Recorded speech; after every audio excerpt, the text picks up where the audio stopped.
Madhava Kunjavihari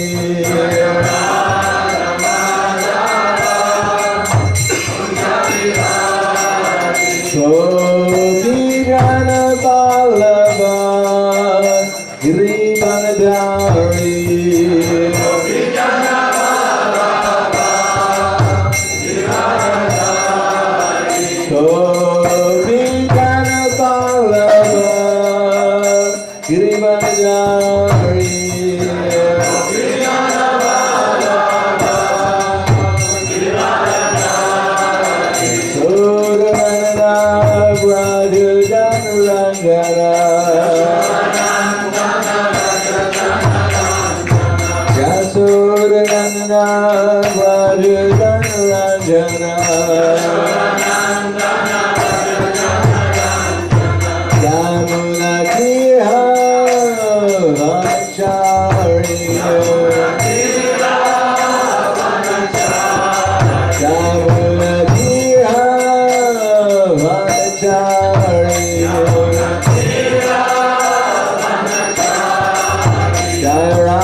His Divine Grace and Lazy, Bhaktivedanta Swami, Srila Prabhupada Ki Jai, Gaur Premanande, Haribo, Slava Kulpani Bhaktama, Slava Shri Rui Shri Goranga.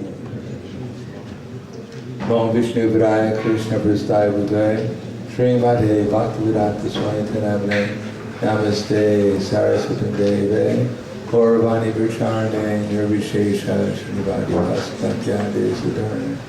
Om Jnana Timirandasya Gyananjana Shalakaya Chakshur Militam Yena Tasmai Shri Gurave Namaha Shri Chaitanya Manobhishtam Stapitam Yena Bhutale Swayam Rupa Kadamayam Dadati Swapadantikam Vandeham Shri Guru Shri Uta Padakamalam Shri Guru Vaishnavam Scha Shri Rupam Sagrajatam Sahagana Raganatam Vitam Tam Sajivam Sadvaitam Savadutam Vrajana Saitam Krishna Chaitanya Devam Shri Radha Krishna Padam Sahagana Lalita Shri Vishakam Vitam Scha Hare Krishna Karna Sindhu Dinabandhu Jagapate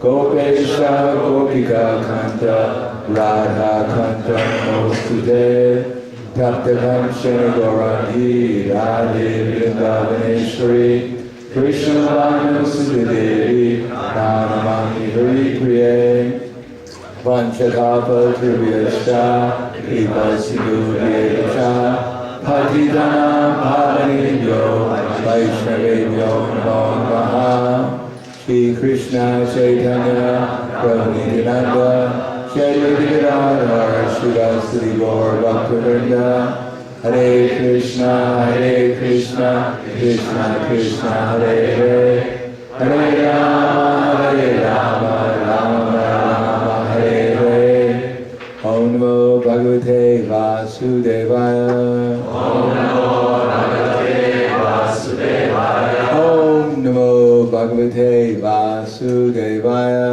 Om Namo Bhagavate Vasudevaya Om Namo Bhagavate Vasudevaya Om Namo Bhagavate Vasudevaya. I'm going to read from the Srimad. Do we have a simultaneous translation? Yes. So I'm going to read from the Srimad Bhagavatam, Canto 1, Chapter 5, text number 32. Tell me if I'm going too quickly, Primamurti. Yeah, I know. If I go too quickly, then give me a little indication so I slow down a little.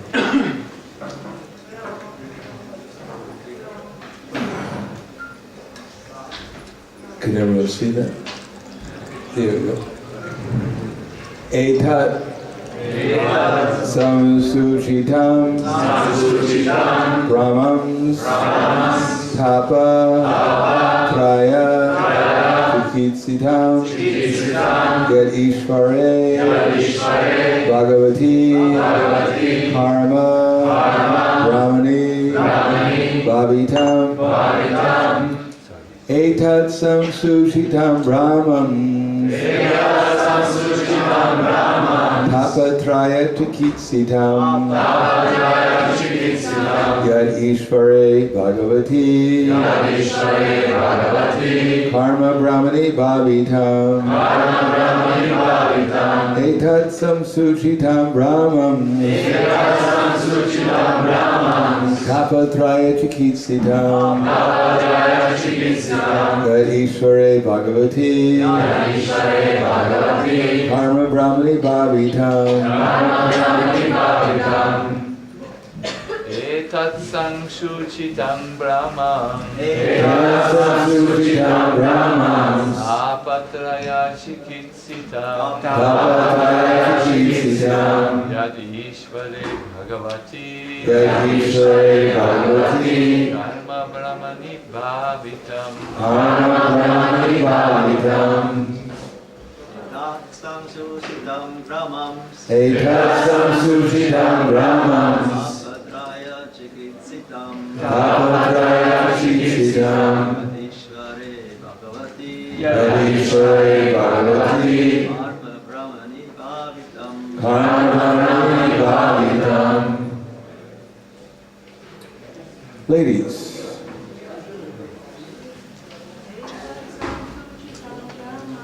etat samsuchitam brahmam tapatraya chikitsitam yadishvare bhagavati karma brahmani bhavitam etat samsuchitam brahmam tapatraya chikitsitam yadishvare bhagavati karma brahmani bhavitam etat samsuchitam brahmam tapatraya chikitsitam yadishvare bhagavati karma brahmani bhavitam etat samsuchitam brahmam tapatraya chikitsitam yadishvare bhagavati karma brahmani bhavitam etat this much samsuchitam decided by the learned Brahman, O Brahmana Vyas, Tapatraya, three kinds of miseries. Chikitsitam, remedial measures. Yet, what? Ishvare, the Supreme Controller. Bhagavati, unto the personality of Godhead. Karma, one's prescribed activities. Brahmani, unto the great. Bhavitam, dedicated. Translation and purport by His Divine Grace, A.C. Bhaktivedanta Swami Srila Prabhupada. O Brahmana Vyasadeva, it is decided, is that an echo or no?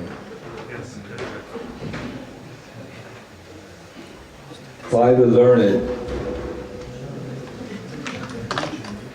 dramatic effect, that the best remedial measure for removing all troubles and miseries is to dedicate one's activities to the service of the Supreme Lord, Personality of Godhead, Sri Krishna. Please repeat. O Brahmana Vyasadeva. O Brahmana Vyasadeva. It is decided. It is decided By the learned. by the learned That the best remedial measure. that the best remedial measure For removing all troubles. for removing all troubles And miseries. and miseries Is to dedicate one's activities. is to dedicate one's activities To the service. to the service Of the Supreme Lord. of the Supreme Lord, Personality of Godhead. Personality of God, Sri Krishna. Sri Krishna. Purport. Sri Narada Muni personally experienced that the most feasible and practical way to open the path of salvation, or to get relief from all miseries of life, is to hear submissively the transcendental activities of the Lord from the right and bona fide sources. This is the only remedial process. The entire material existence is full of miseries. Foolish people have manufactured out of their tiny brains many remedial measures, removing the threefold miseries pertaining to the body and mind, pertaining to the natural disturbances and relation with other living beings. The whole world is struggling very hard to exist out of these miseries. But men do not know that without the sanction of the Lord, no plan or no remedial measure can actually bring about the desired peace and tranquility. The remedial measure to cure a patient by medical treatment is useless if it is not sanctioned by the Lord. To cross the river or the ocean by a suitable boat is no remedial measure if it is not sanctioned by the Lord. We should know for certain that the Lord is the ultimate sanctioning officer, and we must therefore dedicate our attempts to the mercy of the Lord for ultimate success, or to get rid of the obstacles, the path of success. The Lord is all-pervading, all-powerful, omniscient, and omnipresent. He is the ultimate sanctioning agent of all good or bad effects. We should, therefore, learn to dedicate our activities unto the mercy of the Lord and accept Him either as impersonal Brahman, localized Paramatma, or the Supreme Personality of Godhead. It does not matter what one is. One must dedicate everything in the service of the Lord. If one is a learned scholar, scientist, philosopher, poet, etc., then he should employ his learning to establish the supremacy of the Lord. Try to study the energy of the Lord in every sphere of life. Do not decry Him and try to become like Him or take His position simply by fragmental accumulation of knowledge. If one is an administrator, statesman, warrior, politician, etc., then one should try to establish the Lord's supremacy in statesmanship. Fight for the cause of the Lord, as Sri Arjuna did. In the beginning, Sri Arjuna, the great fighter, declined to fight, but when he was convinced by the Lord that the fighting was necessary, Sri Arjuna changed his decision and fought for his cause. Similarly, if one is a businessman, an industrialist, an agriculturalist, etc., one should spend his hard-earned money for the cause of the Lord. Think always that the money which is accumulated is the wealth of the Lord. Wealth is considered to be the goddess of fortune, Lakshmi, and the Lord is Narayan, or the husband of Lakshmi. Try to engage Lakshmi in the service of Lord Narayan and be happy. That is the way to realize the Lord in every sphere of life. The best thing is, after all, to get relief from all material activities and engage oneself completely in hearing the transcendental pastimes of the Lord. But in case of the absence of such an opportunity, one should try to engage in the service of the Lord, everything for which one has specific attraction. And that is the way of peace and prosperity. The word samsuchitam in this stanza is also significant.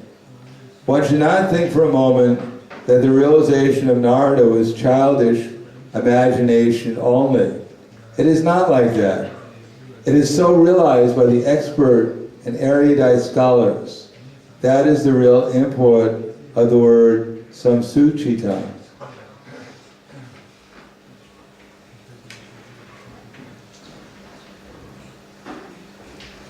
Etat samsuchitam brahmam tapatraya chikitsidam yad ishvare bhagavati karma brahmani bhavitam.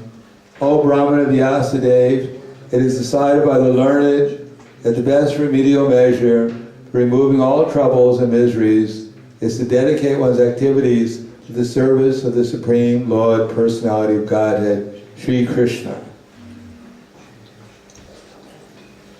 Namo Vishnu Vidaya Krishna Pristaya Bhutale Srimate Bhaktivedanta Swami Namane Namaste Saraswati Deve Gauravani Pracharane Nirvishesha Shunyavadi Paschatya Desatarane.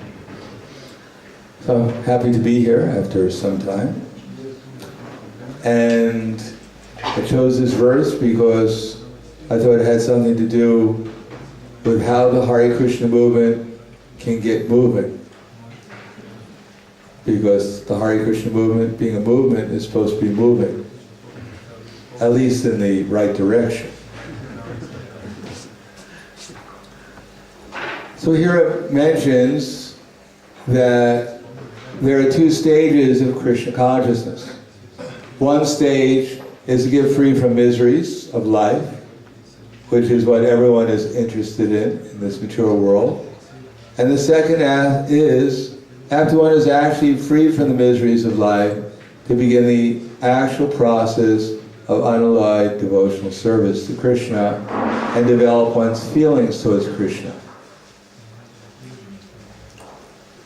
Ultimately, everything will depend upon Krishna. And Krishna depends upon our developing a desire to obtain Him. Krishna is very anxious to bring His other children back to the spiritual kingdom, and that includes every one of us.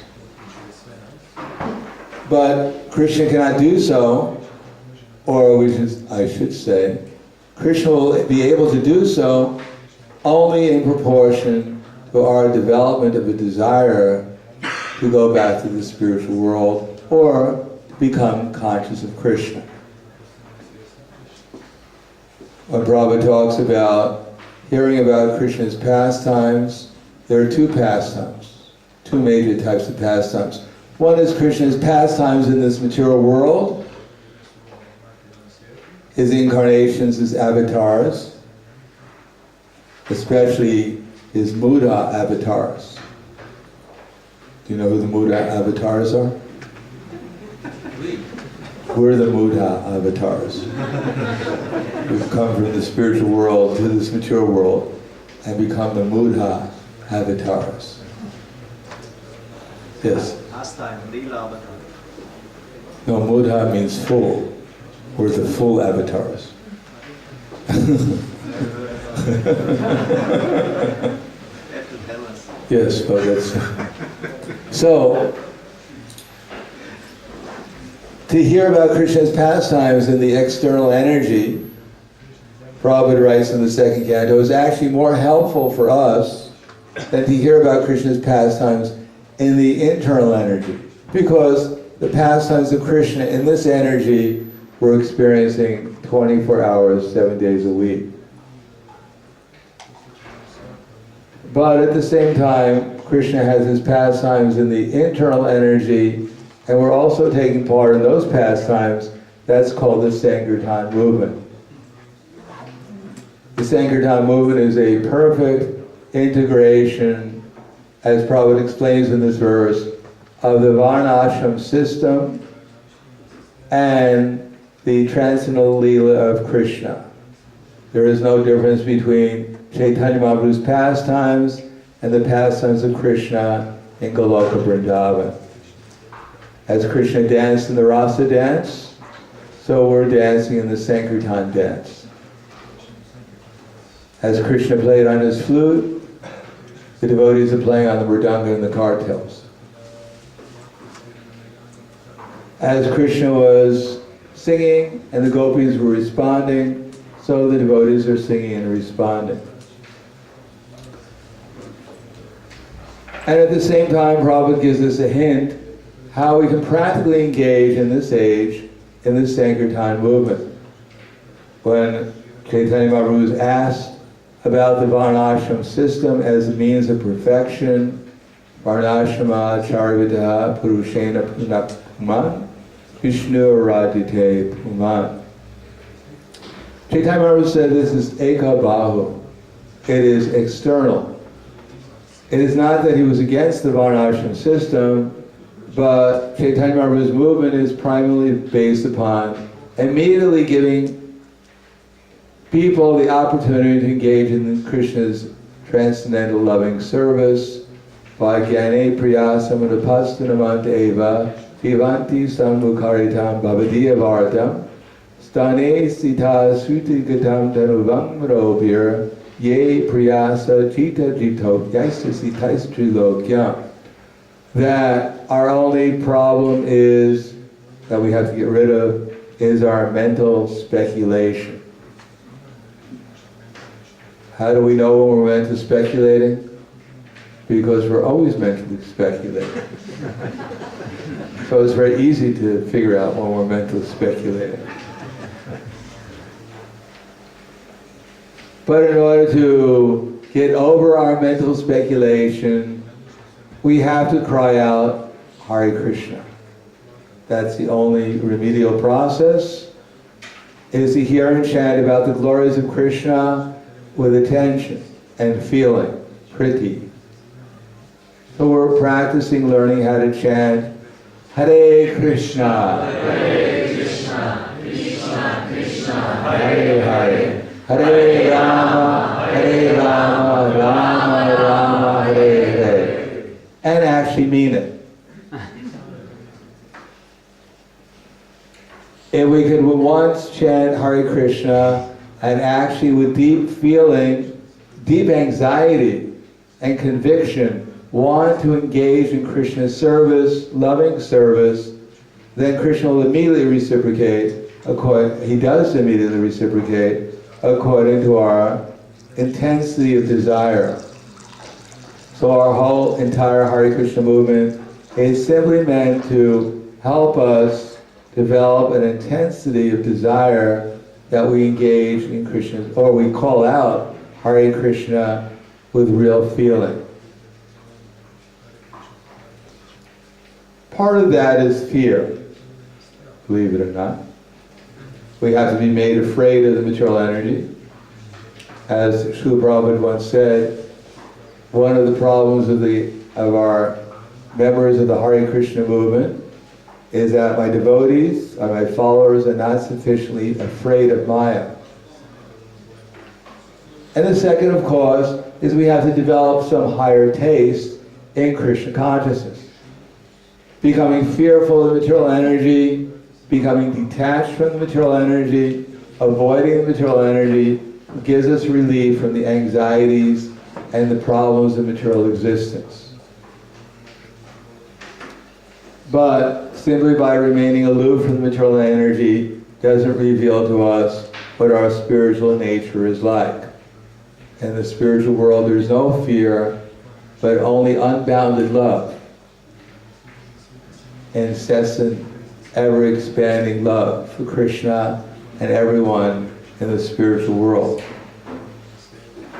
But here, we get entangled in the material nature by becoming subjected to the material nature, because we think that maybe there is some opportunity to become happy here. We may not remember or realize or be so much aware of when we come towards that inclination or go towards that inclination. Krishna, Bahirmukha, Bhoga Vanchatare, Nikatasta Maya, Nikare, Japatiya Dare. Maya, she's a very good friend of ours. Not only myself, but all of us. Maya also means mercy. And she's come with us to the material world and been with us as our constant companion since time immemorial. And she's just waiting there. Krishna, Bahir, Mukha, Bhoga, Vanchitar. As soon as we turn our face away from Krishna, Maya immediately goes, whack! Welcome back to the material world, you rascal. And she slaps us down. She doesn't do it because she wants to see us suffering. You rascal, I'm going to see you suffer. Is that enough? No. She doesn't come here to see us suffering. She comes here to whack us, to wake us up. So we're reminded that this is not the place of happiness. We may try to imitate Krishna. We may try and build our own Chintamani palace and have our goddess of fortune with our two-handed Narayan. We may try to expand ourselves as so many plenary and partial expansions. Some children are half intelligent, some of the children are quarter intelligent, and some of them have no intelligence.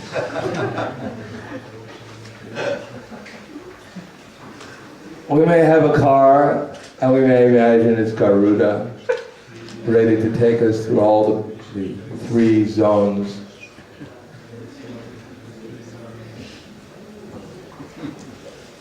But it is not actually the ocean of happiness that we were looking for. It's also a cause of, there may be some happiness there. But it is not the happiness that we're actually looking for in itself. That in itself can be the basis of stability, because without stable householders, there can't be a stable society.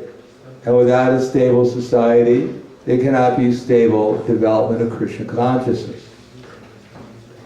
But that means that household life also has to be practiced in the mood that we're developing the desire to obtain Krishna.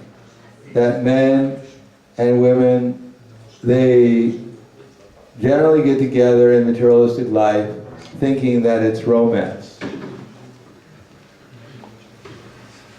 And what usually starts in romance usually ends in disaster.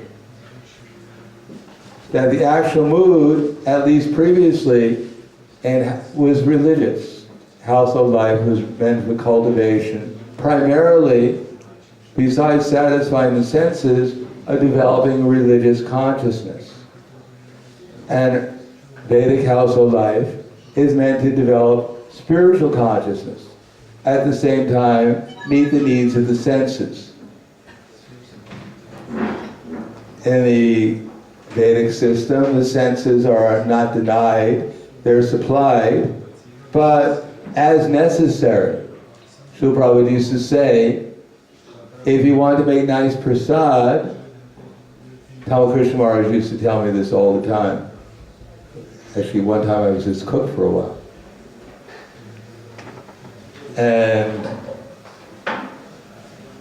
he used to say, Prabhupada used to tell him, salt to taste. If you add too little salt, then the preparation doesn't have any taste. And if you add too much salt, then you can't eat it.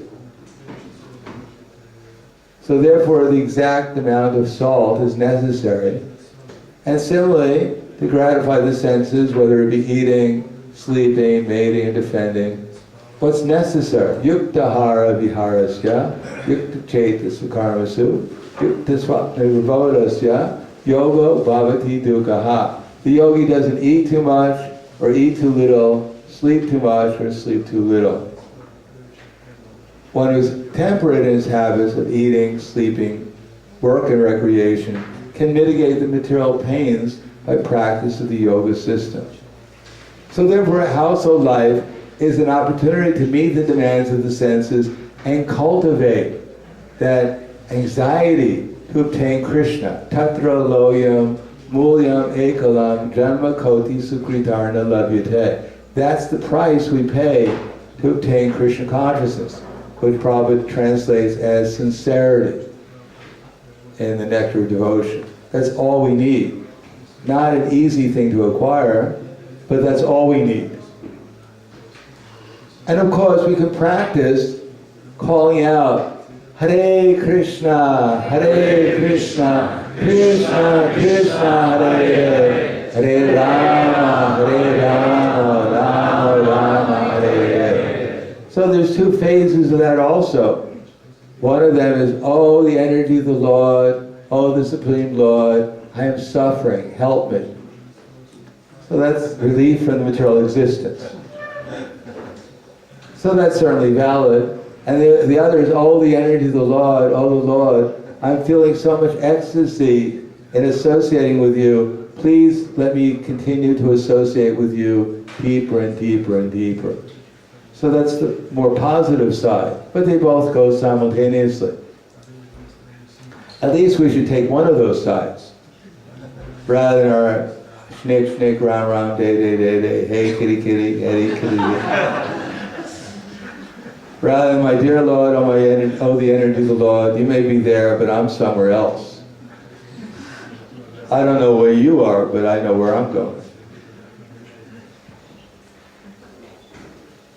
So we have to take seriously, especially this gift by Chaitanya Mahaprabhu of chanting japa. And that doesn't mean only the summer camp. Of course, it also means the summer camp. But it means in our daily lives. Prabhupada said that Janma, in Krishna's verse, Jara, actually what is that? I forgot. Let's start from the beginning. Madivam adamidvam ahimsa shanti arjavam acharya pasanam socham sthiriam atmana vinigraha indriyarte shu vairagyam anahankar evacha janma mrityu jaravyati dukkha doshana darshana asakti anabhishvanga putra daragrihadishu asakta anabhishvanga putra daragrihadishu. Detachment from wife, home, children, and the rest. So Prabhupada writes in the purport, it is not that I become a householder and therefore I have no feelings towards anyone. I become detached. Just like the typical brahmachari, he goes home after first time. Like I went home for the first time as a devotee, 1969. The devotees came from Buffalo. We did Harinam in New York City. There's pictures on the back to Godhead. I wasn't there though, because I was visiting my parents. I came home for the first time, dressed, shaven head. I was a student at the University of Buffalo. My parents thought I was doing fantastic at the university. They had high hopes for me. I was going to become a doctor, actually, psychiatrist. And they said, well, whenever the grades came in, they were the top grades. So my parents thought, well, all right. He's almost there. I come back, I walk out for my sister's wedding. Dressed like this, even like shaven head. My parents had never seen anything like that, except for maybe in some kind of horror movie. Or science fiction movie. My mother turned white. My father's mouth opened up. He couldn't say anything. They didn't know what happened. The only thing my mother could say is, "You can't be here like that." So he said, "No problem." Turned around, went down the elevator. My parents met me at the bottom of the elevator and said, "At least for your sister's wedding, you can be here like that." So I stayed for the wedding, and then I didn't see them for 8 years later, because they were in Maya.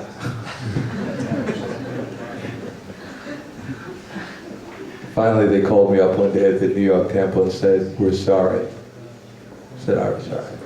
Don't worry." And now the typical brahmachari, he goes home for the first day, and his mother comes and tries to embrace him and says, "Billy, don't touch me. You're a woman." "What?"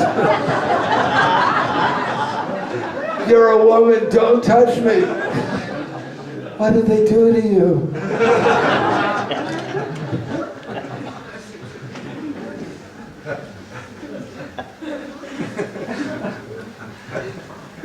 So Prabhupada cautions us from being in that kind of mood.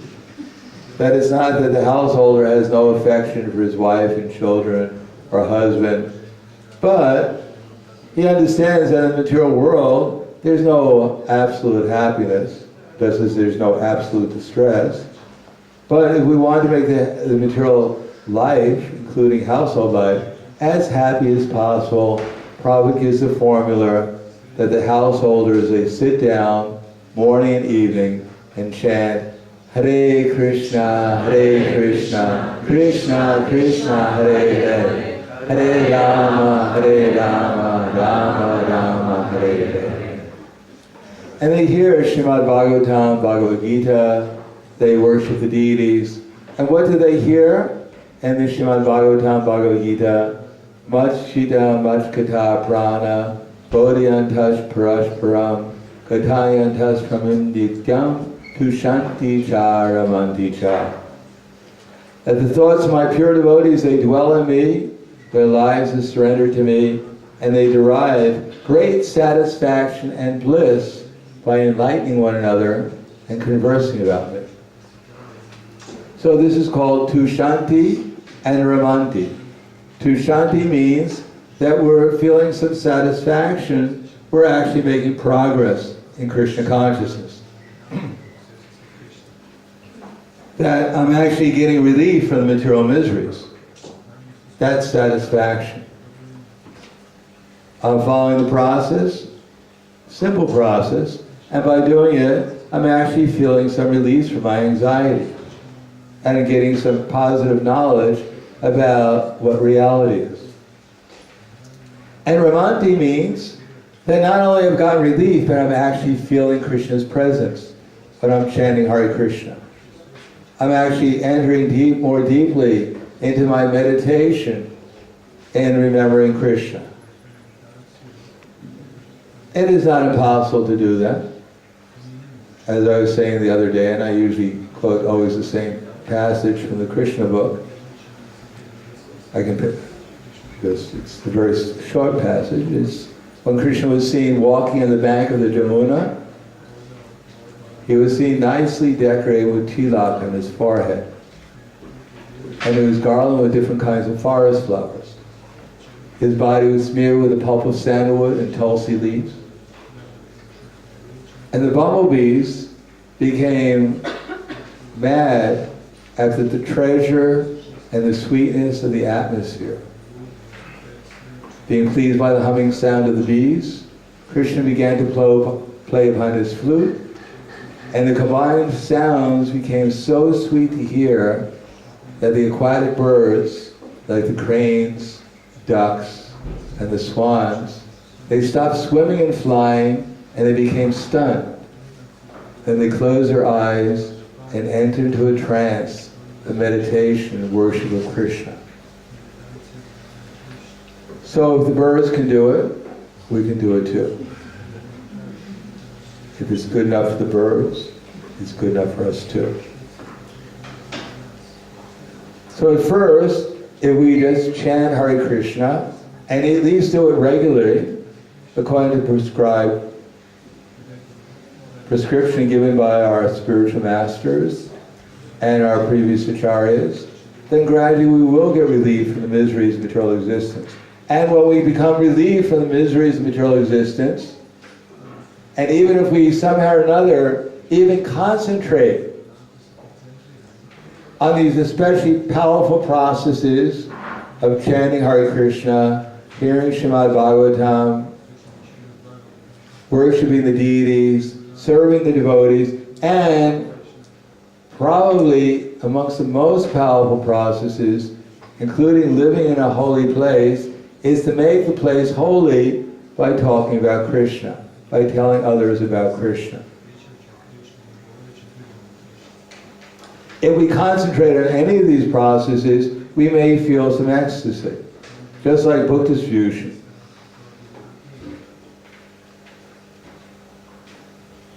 Book distribution is not simply selling books, of which book distribution is especially selling books, but it's an opportunity to concentrate our minds upon Krishna.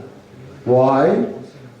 What is the first reason why we'll concentrate our minds upon Krishna when we go on book distribution? I find there's two major reasons. Fear is the first one, and frustration is the second one. Anyone who goes and tries to do book distribution will experience fear and frustration without any doubt, unless you're pure, unalloyed book distributor. First is the fear is that, what are these people going to do to me?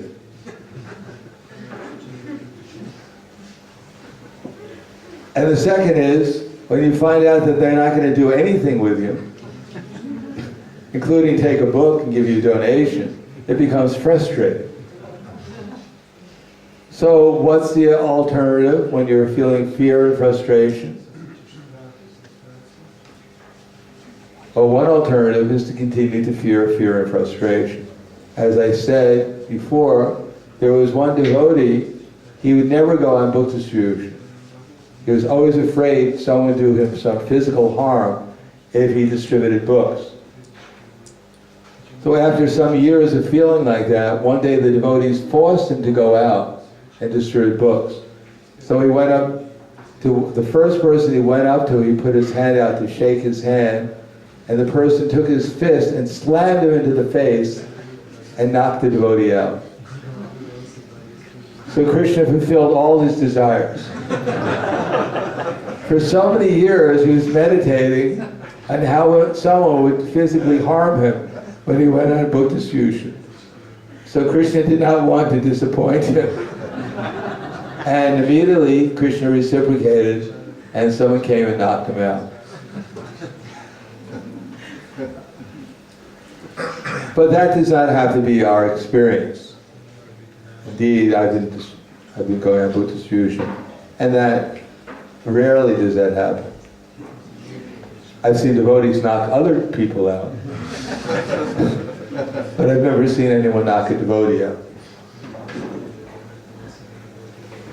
So, fear, frustration, there's only one relief. We can try and stop people by putting our foot out, and when they trip over the book, help them up and give them a book. That's one way. It may not be the most subtle way of approaching book distribution. The better way is to, what I found out when I first started to do book distribution. I was in Buffalo in 1968. We were doing book distribution. And book distribution meant our quota for our temple at that time was 70 back to Godheads a month.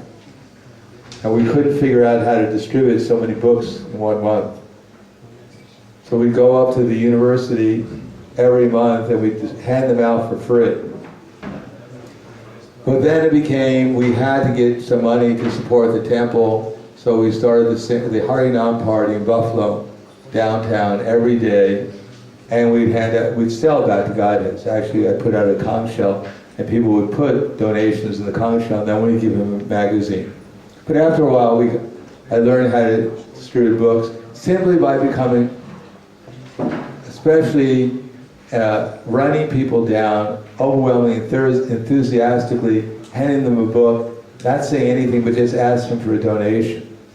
And we'd make some money. I think mostly out of fear, people gave donations.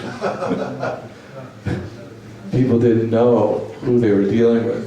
But in any case, then I was sent by Prabhupada actually, to open a temple first in Miami, Florida, and then I was sent to Houston, Texas, to be with Vishnu John Maharaj and his assistant. And we had no idea how to deal in the southern part of America, redneck America. And we went out, we had no conception of wearing what would be considered normal dress at that time. As soon as I joined the movement, we gave away all our normal dress. We only had dhotis. And the first time we went out in Houston, Texas to distribute, the police immediately arrested us, put us in jail, and one not so friendly policeman in the jail threatened to hit me with his gun because I was chanting Hare Krishna. In any case, the trial was televised, and Vishnu John Maharaj was there. The city council was hearing the trial, that the hairless Krishnas were on the street distributing books, what to do about it. Luckily, one man came up to a reporter and offered him $50 to hit the monk on television. And the reporter told the city council that he was offered $50 to hit the monk on television, and that was televised. And the city council became so embarrassed that they dismissed the case, and we could go out every day and distribute books. But every day I went out. Vishnu John Maharaj was the most fantastic kirtan leader, but he was the worst book distributor I ever met. The only way he knew how to distribute books was what he had learned from the Jehovah's Witnesses. He stood there without a smile, without saying anything, holding the book up, motionless. The problem was we had absolutely no money, and we were living in a house where you could actually see out through the walls to the outside. It was definitely air conditioned. The problem with that is that in the winter, it was not very comfortable, especially when it was snowing outside. We could see the snow through all the cracks in the walls, but it was not very pleasant. So we had to at least buy something so we could survive the winter. And Vishnu John Maharaj, with his stoic stance, he was not going to move until someone bought a book.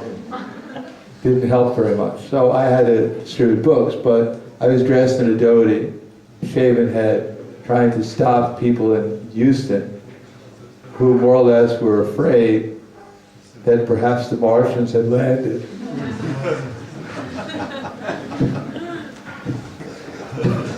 And perhaps they were offering an invitation to the spaceship.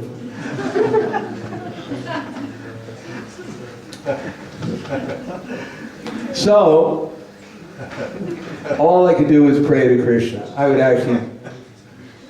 just try to stop it, but I just realized the only thing I could do is pray. And I'd pray, and out of nowhere, someone would show up and say, "What's in your hand?" And then I'd sell the Back to Godhead magazine. So I'd realize that actually, to some extent, or to the largest extent, the best method of distributing Prabhupada's books is to pray, or at least have a desire I had enough desire to pray. Not so much for pure love of God, but to buy a heater for the temple.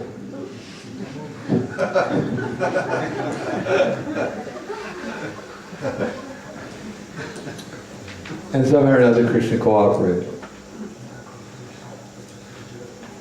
So the point is, we may want to, the more we rely upon Krishna, the more we have a desire, or the more we realize that Krishna is actually there and he'll reciprocate with our desire, the more we can act, whatever the desire may be, and generally our desire is either to get out of the miseries of material existence or to get into positive happiness, especially in spiritual existence.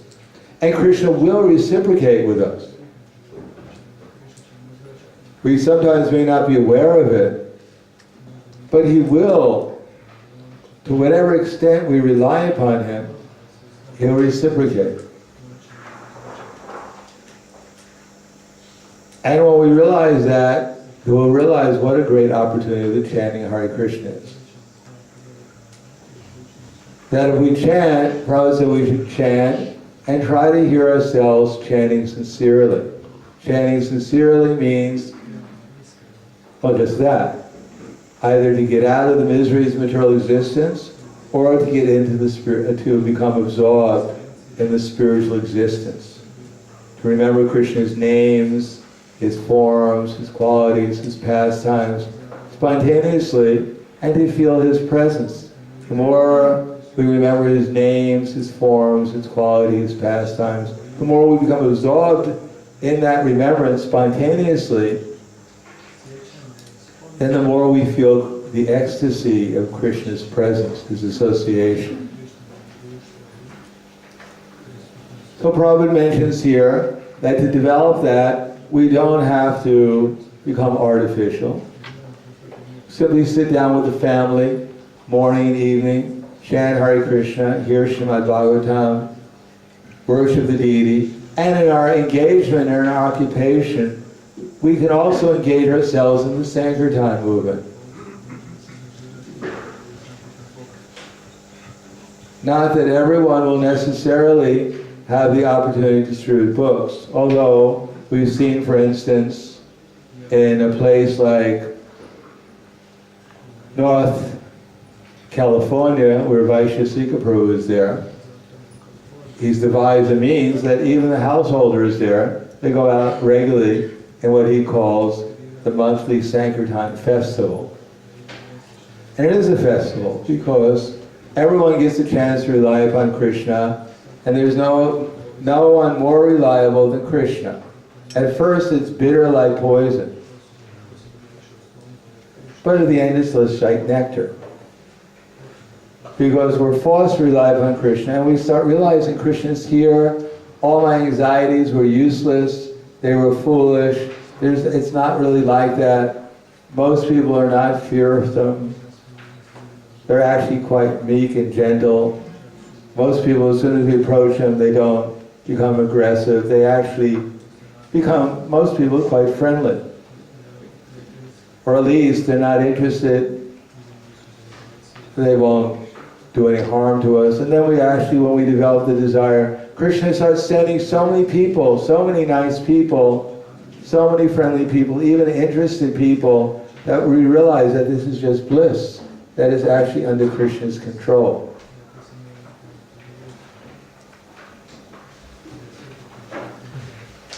But even if we don't have such an opportunity, Prabhupada writes here, that if we have some intellectual propensity, we like to talk, so we should talk about Krishna.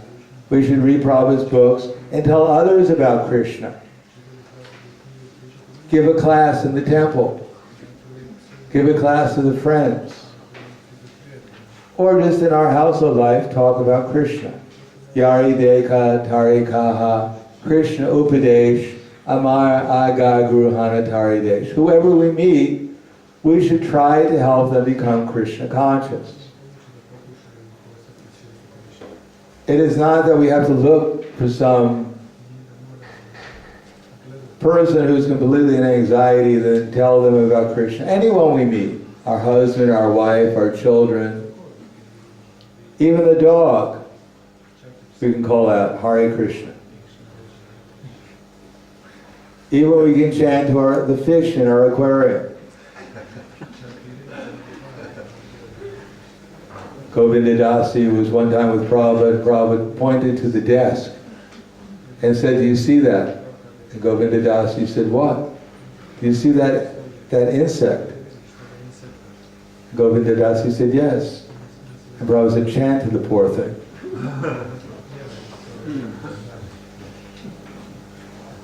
At one time Prabhupada saw an insect and he said, "Do you see that insect?" And Govinda Dasi said, "Yes." And he said, "Bring a flower, a leaf of a flower. It looks hungry."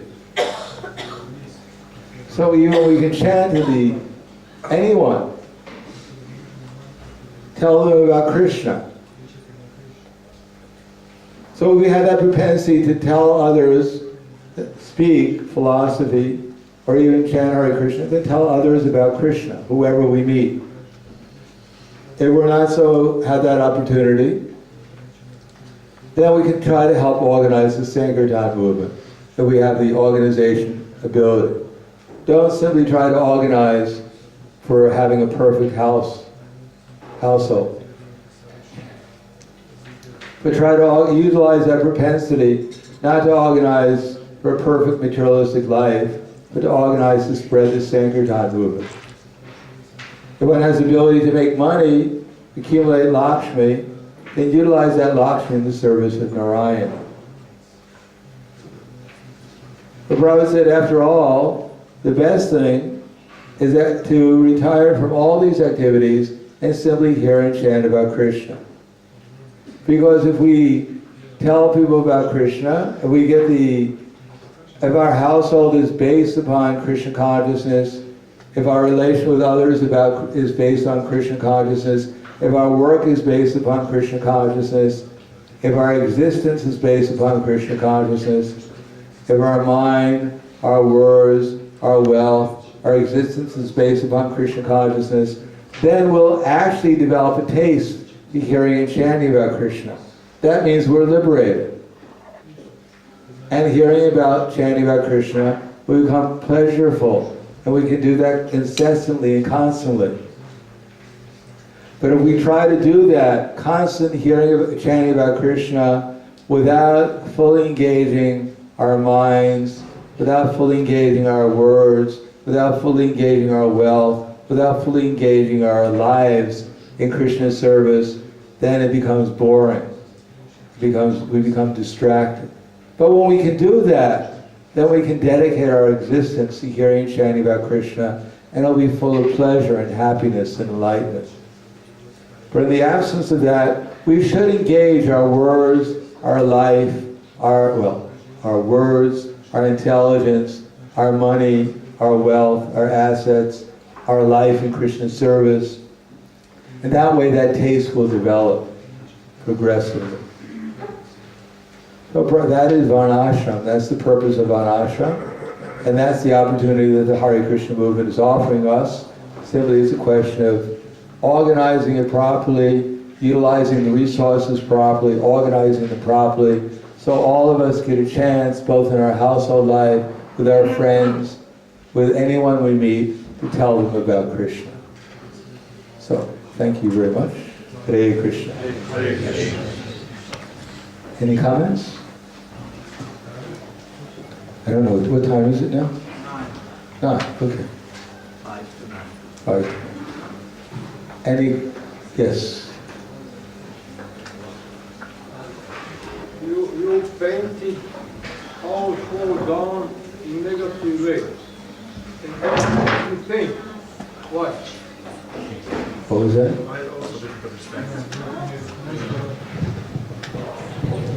Maharaj, you painted colors.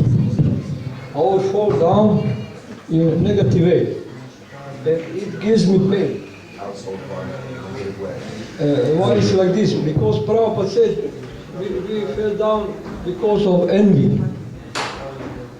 But my understanding is that envy was spiritual enemy, not material. Spiritual, there is no material enemy.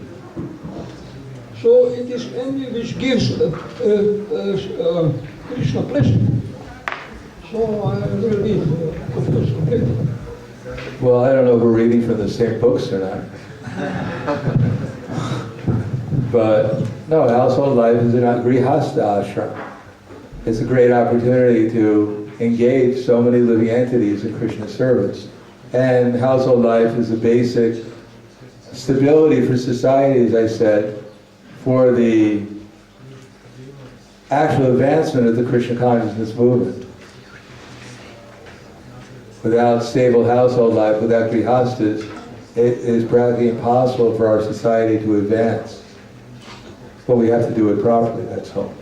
If it's done properly, it's grihastha life. Otherwise, it's grihemedi life, which is the cause of degradation. It's simply another opportunity to engage our energies in Krishna service. So, therefore, stane sthita shuddhigatam nanovam vir. Chaitanya Mahaprabhu has confirmed that it doesn't really matter if one is a brahmachari, grihastha, vanaprastha, or a sannyasi. They're all equal opportunities to engage in Krishna service. Therefore, it is said that Kiva Vipra Kibinasi Shudra Kena Noi Ye Krishna Tatpraveda Se Guru Hoy. Everyone has the opportunity to become Krishna's a guru. It doesn't matter if one is grihastha, vanaprastha, or a sannyasi, if they understand the science of Krishna and they speak. Guru doesn't mean necessarily Diksha Guru. It could be also mean Shiksha Guru and Varma Pradaksha Guru. Everyone can become some kind of guru. Everyone should become some kind of guru. That is Chaitanya Mahaprabhu's order to all of us. 24 hours a day, we should act as guru by telling people about Krishna. Anything else? Yes.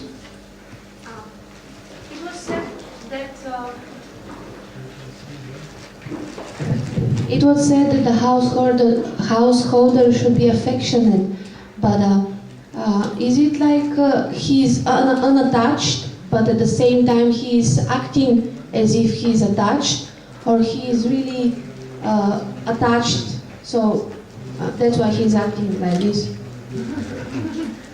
Oh, you don't have to worry about that. I don't know anyone who actually is unattached.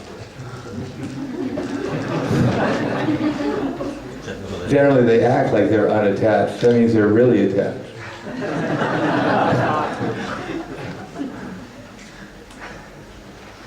That's not the problem. The problem is when they act like they're unattached, they're really attached. That's artificial.